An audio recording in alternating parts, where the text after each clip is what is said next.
reveladas na Bíblia. Eu quero tratar com você sobre a nova aliança.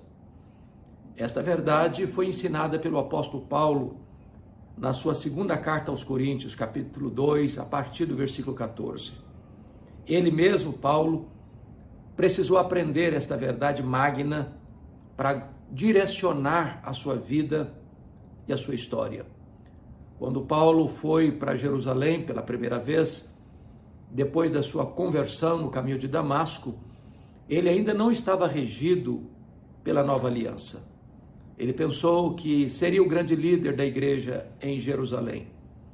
Isso porque os apóstolos eram galileus e recebidos na Judéia como pessoas de segunda classe. Segundo, porque os apóstolos de Jesus eram iletrados. Jerusalém era a capital intelectual, no sentido teológico, do mundo. Lá estavam os doutores da lei, lá estavam os escribas, os fariseus, os saduceus.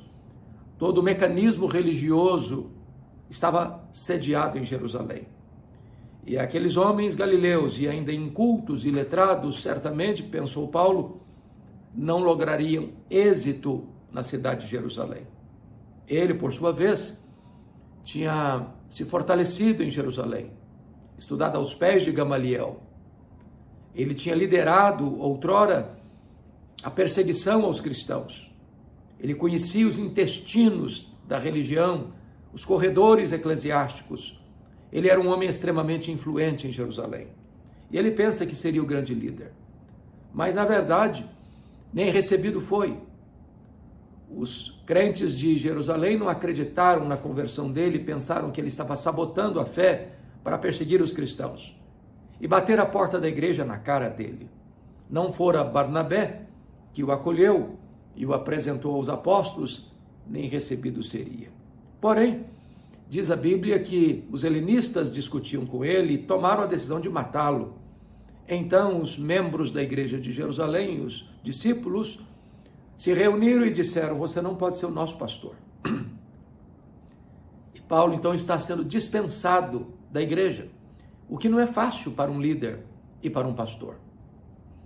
Porém, ele não foi embora, mesmo quando os discípulos pediram que ele fosse embora.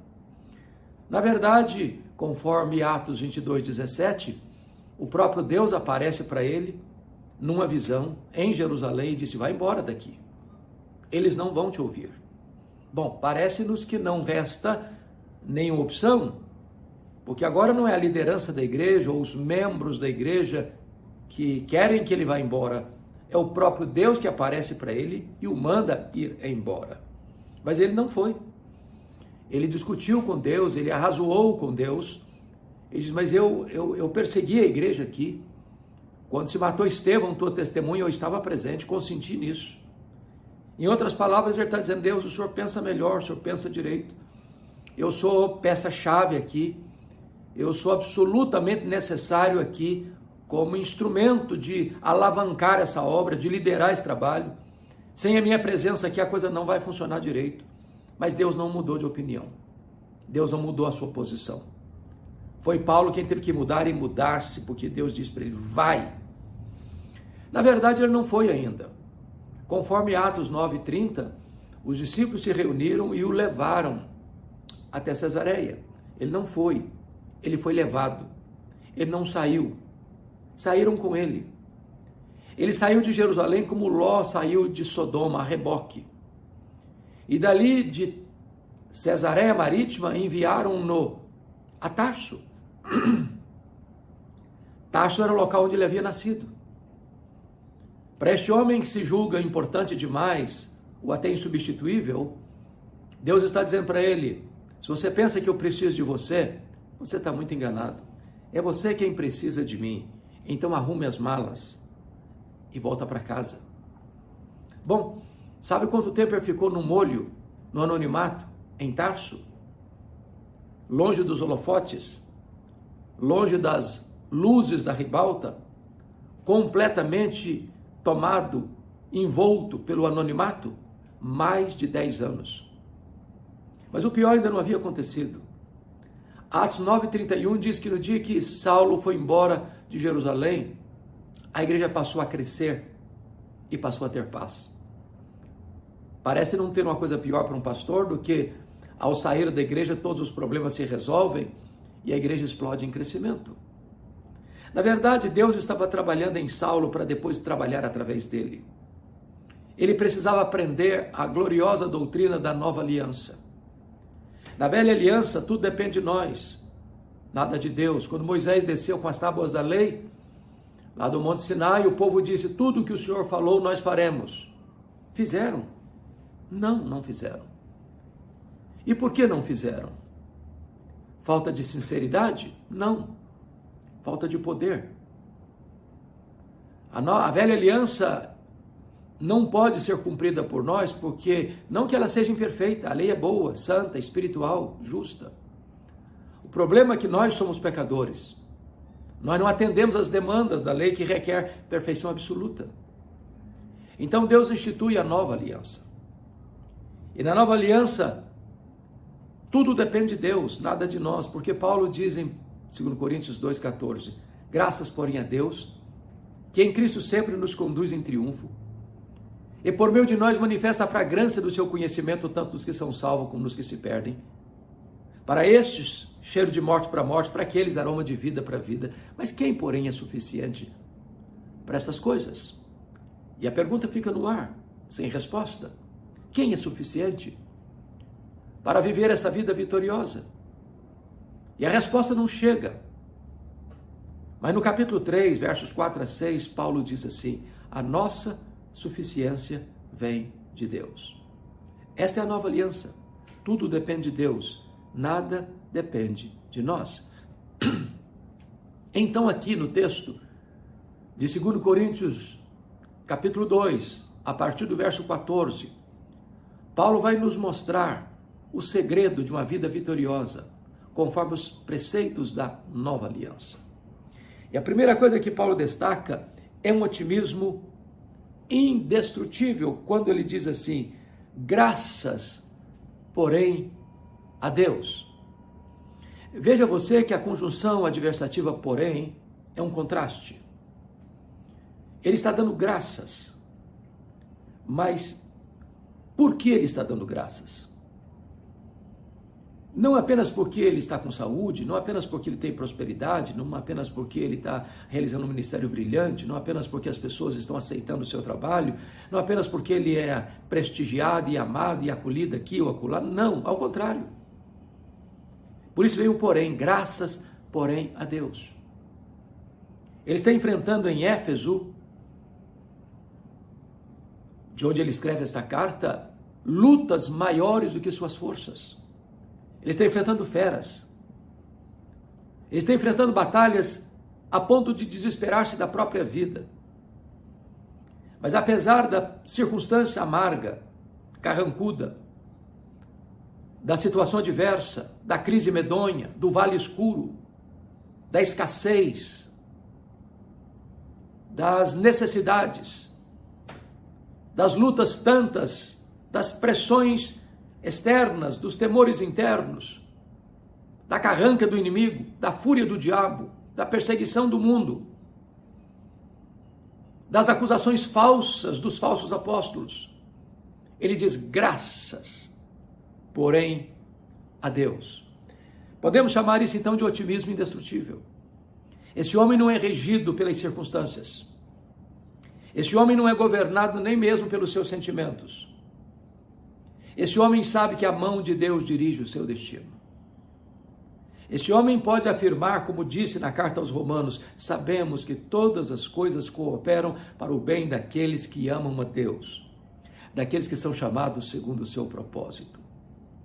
Então, se você é filho de Deus, se você desfruta desta verdade gloriosa, nova aliança, você pode e deve viver com otimismo indestrutível. Não são as circunstâncias que determinam a sua vida. Não são seus sentimentos que determinam a sua vida. Não é o que as pessoas dizem a seu respeito que determina a sua vida. Não é nem mesmo o que você pensa de você mesmo que determina a sua vida. A sua vida é governada pelo braço onipotente de Deus. Graças, porém, a Deus. Otimismo indestrutível.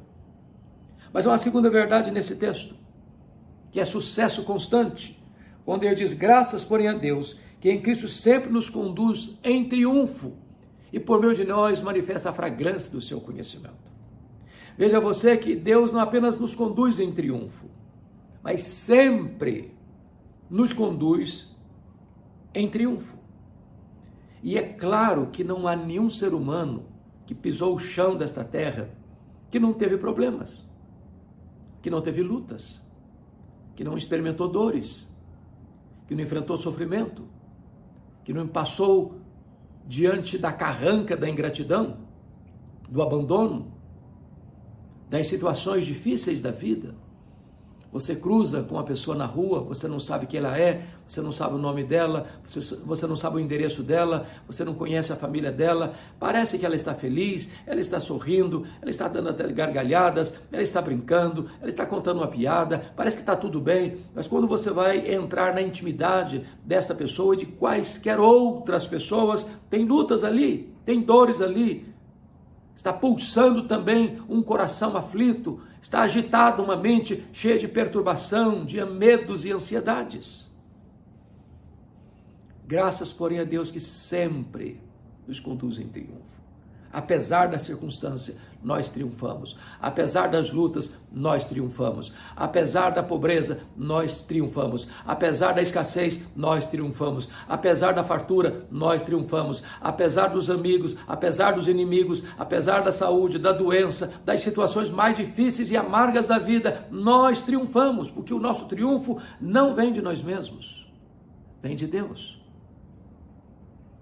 Esta era a linguagem que o Império Romano usava para os generais que iam para o fronte da batalha e depois de derrotar os inimigos, retornavam a Roma em cortejos, com música, com celebrações, com danças.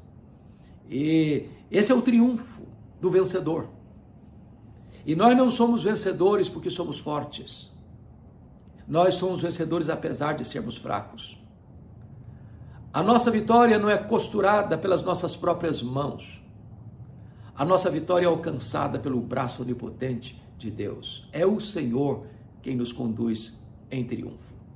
Então você tem, em primeiro lugar, otimismo indestrutível.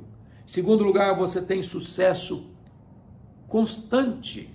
Graças, porém, a Deus que em Cristo sempre nos conduz em triunfo. Agora veja você que esse triunfo não é em seu nome, por aquilo que você granjeou de bens materiais, ou dos diplomas que você alcançou nas melhores universidades, ou da sua influência política. Não. Em Cristo, sempre nos conduz em triunfo. O vencedor é Cristo, e nele nós somos mais do que vencedores. Mas há uma terceira verdade aqui da gloriosa nova aliança, que é um impacto inesquecível. E ele vai afirmar assim: e por meio de nós manifesta a fragrância do seu conhecimento, tanto os que são salvos como os que se perdem. Para estes, cheiro de morte para morte, para aqueles, aroma de vida para vida. Aí Paulo traz a luz, a lume, a baila, esta figura do perfume, que é mundialmente conhecida, é uma figura que todos sabem o que significa, os ricos, os pobres, os doutores, os analfabetos, os governantes, os governados, os empresários, os empregados, não importa o seu extrato social, a sua faixa etária, o seu credo religioso, todos nós sabemos da importância do perfume, da influência do perfume, todos nós sabemos o que é um bom perfume. Então, Paulo está falando desse impacto inesquecível. O perfume não grita, ele impregna. O perfume não discursa, ele se revela. Quando chega uma pessoa com um perfume de qualidade excelente, superlativa, ela não precisa falar nada, ela não precisa dizer uma palavra. a presença dela com aquele perfume embriagador impregna o ambiente, torna o ambiente mais agradável, mais saudável, mais acolhedor. O contrário também é verdade. O mau cheiro é perturbador, estraga o ambiente, adoece a situação, faz mal às pessoas que estão à volta. Mas você e eu não somos apenas um perfume qualquer. Nós não somos um perfume do lado negativo, que produz um odor ruim. Nós somos o bom perfume de Cristo. O melhor perfume. Se você olhar, por exemplo, é tão conhecido o chamado perfume francês, os mais consumidos, os mais caros, os mais buscados, os mais procurados. E esses perfumes são feitos de uma essência. A Bíblia faz referência, por exemplo, lá em Marcos, capítulo 14, versos de 1 a 9, aquele perfume preciosíssimo, feito de nardo puro, que Maria ungiu a cabeça de Jesus, e o corpo de Jesus, enxugou os pés de Jesus com seus cabelos, preparando-o para a sepultura, que foi avaliado em mais de 300 denários, quando tinha naquele frasco de pedra, de alabastro, em torno aí de 350 ml de perfume, menos de meio litro de perfume, avaliado em mais de 300 denários, ou seja, um salário de mais de um ano. Era caro, era raro, era preciosíssimo. Você é esse perfume preciosíssimo de Jesus. A sua presença precisa abençoar. Aonde você chega, o ambiente precisa melhorar. Você precisa ser uma pessoa abençoadora. Você não precisa abrir a sua boca, falar uma palavra sequer, para que a sua presença impregne o ambiente favoravelmente. Somos o bom perfume de Cristo. Isto nós chamaríamos de impacto inesquecível. Aquele aroma fica nas suas narinas, aquele aroma impregna a sua memória, e depois de anos que você foi impactado pela sublimidade desse perfume, você se lembra da cena. É assim que você e eu devemos ser, impregnarmos as pessoas com o testemunho de Cristo, como bom perfume de Cristo. Mas há uma quarta verdade nesse texto que eu passo a destacar, que é a integridade irrefutável. E Paulo vai escrever assim, preste atenção nisso, quando ele diz assim: porque nós não estamos, como tantos outros, mercadejando a palavra de Deus. Antes, em Cristo é que falamos, na presença de Deus, com sinceridade da parte do próprio Deus. É muito triste quando você encontra ainda hoje pessoas que fazem do evangelho um produto, fazem da igreja uma empresa, fazem do templo uma praça de negócios, fazem dos crentes consumidores e tem como vetor principal o lucro. Havia nesse tempo que Paulo escreveu esta carta, e esta carta é uma defesa do apostolado de Paulo e uma defesa do genuíno evangelho, falsos apóstolos circulando nas igrejas de Corinto, tentando desmerecer o trabalho que Paulo havia feito, tentando desgastar e desidratar a figura do apóstolo Paulo como líder, como apóstolo de Cristo, dizendo que Paulo não era um verdadeiro apóstolo, que Paulo não tinha as experiências místicas que eles tinham, que Paulo não tinha as credenciais que eles tinham. E eles então ensinavam um falso apóstolo, um falso evangelho. Eles eram falsos apóstolos, ensinando um falso evangelho. Eles não estavam lá para apacentar as ovelhas, estavam lá para explorar as ovelhas. Eles não estavam lá para alimentar o rebanho, estavam lá para arrancar a lã do rebanho. Eles não estavam lá motivados pela glória de Deus, a edificação da igreja, a salvação dos perdidos, eles estavam lá para oferirem vantagens e lucros. Eles eram mercadejadores da palavra de Deus, camelôs da fé, empresários da fé, que faziam da religião uma plataforma de alto enriquecimento. E Paulo precisa dizer que quem é governado pela nova aliança não tem essa postura, não tem essa atitude. Eles não estão no ministério por causa de dinheiro, por causa de lucro, por causa de vantagens financeiras. Eles estão lá para servir a Cristo, para pregar o verdadeiro evangelho. O apóstolo Paulo plantou igrejas nas mais diversas províncias do império, na Galácia, na Macedônia, na Acaia, na Ásia Menor. Ele encerra a sua biografia preso em Roma, pobre, velho, doente, cheio de cicatrizes, acusado injustamente, abandonado pelos seus irmãos, condenado à pena de morte. Mas ele diz: eu sei em quem eu tenho crido, e eu estou bem certo de que Ele é poderoso para guardar o meu tesouro até o dia final. Ele vai dizer também: o tempo da minha partida é chegado, eu já estou sendo oferecido por libação. Combati o bom combate, completei a carreira, guardei a fé. Já agora a coroa de justiça me está guardada, a qual o Senhor, reto juiz, me dará naquele dia, e não apenas a mim, mas a todos quantos amam a sua vinda. Ele encerra a sua história, portanto, pobre, sem uma capa surrada para usar na prisão diante de um inverno tão rigoroso. Mas esse homem é mais influente na história que todos os Césares de Roma juntos. Porque ele não vendeu a sua consciência. Porque ele não vendeu o seu ministério. Porque ele foi íntegro na pregação do evangelho. Ele não negociou o evangelho. Ele não mercadejou o evangelho. Ele pregou o genuíno evangelho do Senhor Jesus. Mas finalmente,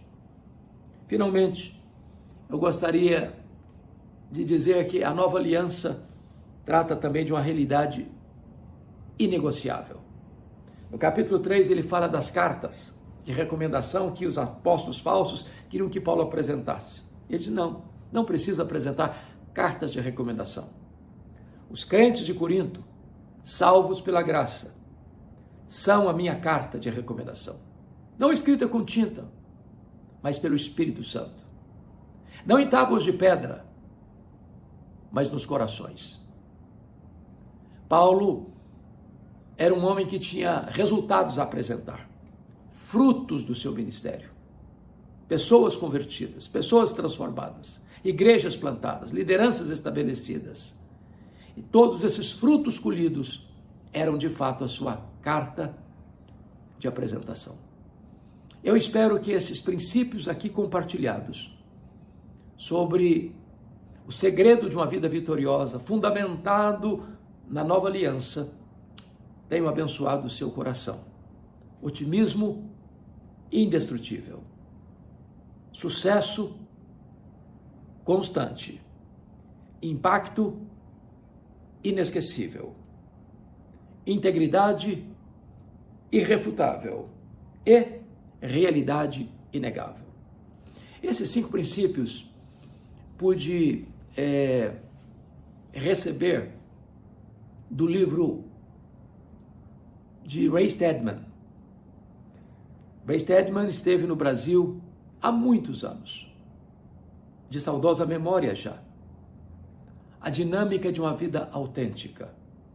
E eu era seminarista ainda, e eu tive o privilégio de ouvi-lo.